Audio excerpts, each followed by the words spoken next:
Rescued after weeks of suffering, these 16 girls have endured sexual abuse at the hands of hundreds of men, the youngest just 15 years old. Some were kidnapped and others lured with the promise of jobs. The 15-year-old girl was saying to me he was brought here by the Nigerians 2 weeks back. They promised her that they're going to give her a job. That's how she ended in here. She even said, I don't know the place. I don't know. I'm just here. I'm caught up here.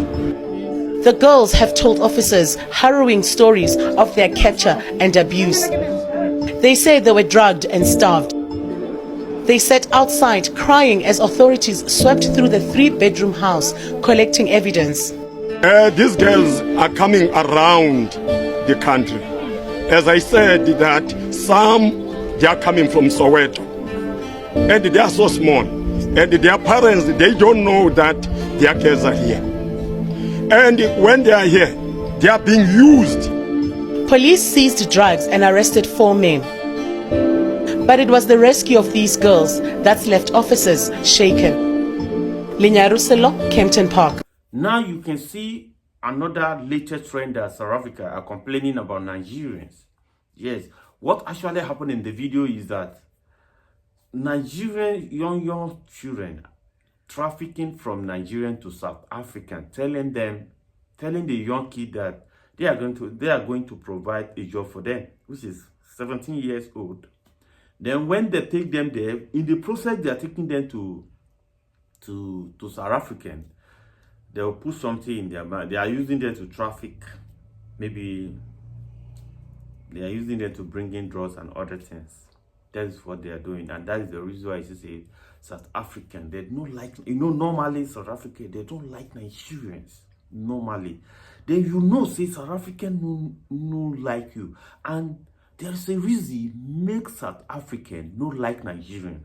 What is the reason?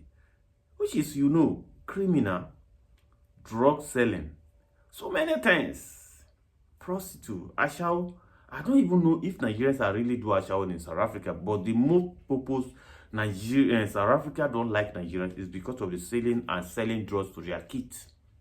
Yes, they say Nigerians are selling drugs to their kids. That thing make them, they don't like Nigerians, according to the South African people, and they are believing. They believe that Nigerians are spoiling their kids. They are making their kids a drugs addict.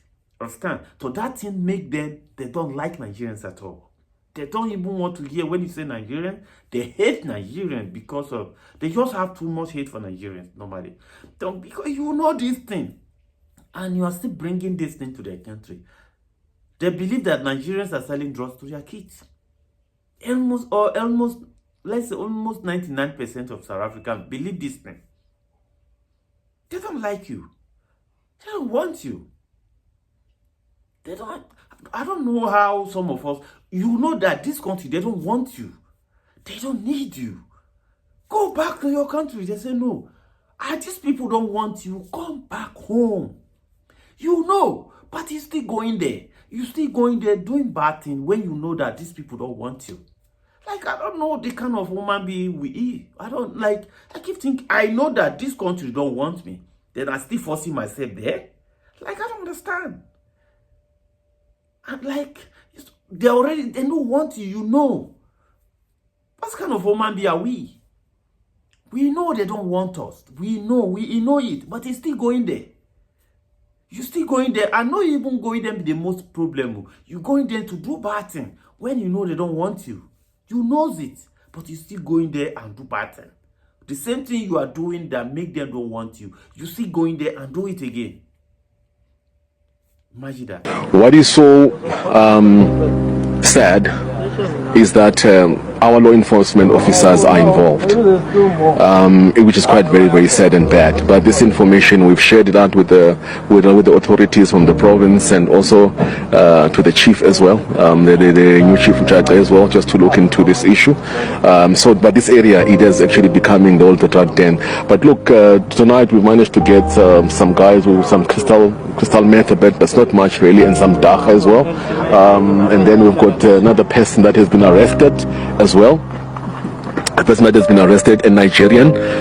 He's the one that is actually a main runner here as well. So he actually is taking us now to the main place where they are pouring some of these things as well. While we were here, calls came in. I won't tell you who they directed to, and we're saying that those people who are calling these drug dealers here, we are seeing their numbers. Yesterday we saw a lot of numbers of high-profile people. What I'm saying that they must be careful. We've got them. We were submitting them to the province. While we're still standing here, a call came and you saw it. But really, it's a very sensitive matter. We can't say it here.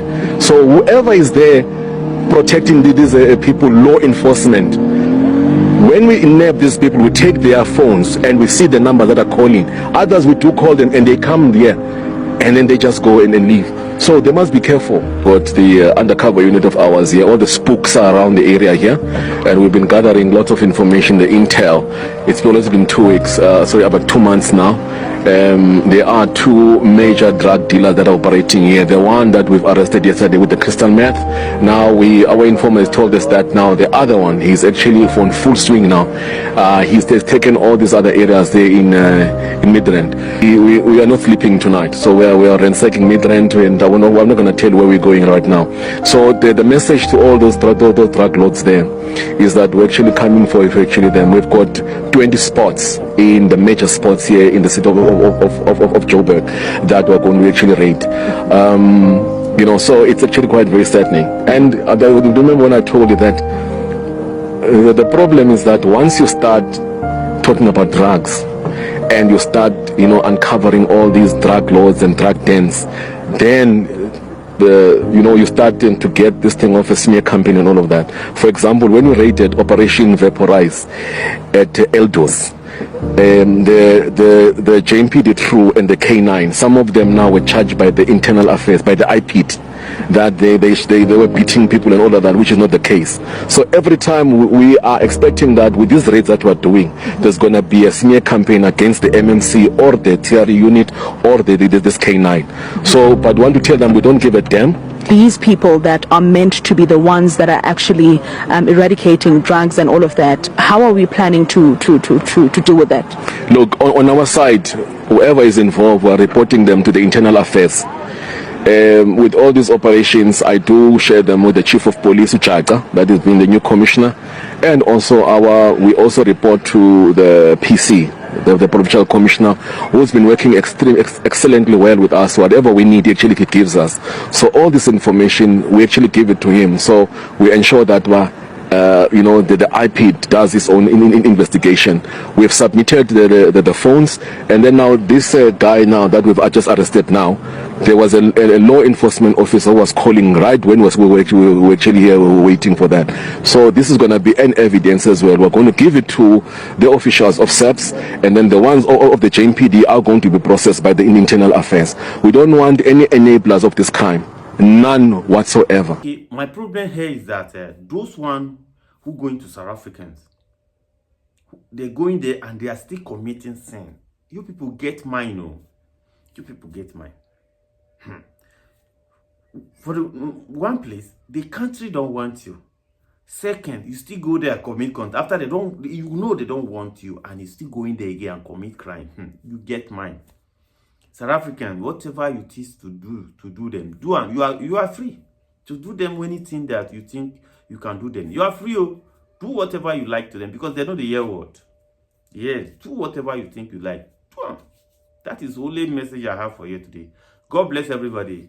Because you can't tell me that this country tell you that they don't want this thing in our country, but you still doing it. You still bring underage children to their country as a trafficker. Then, what do you want me to say? Do you want me to support you? No. I can. South Africa, you are free. Do anything you think you can do because they refuse to hear word from you. For now, bye-bye.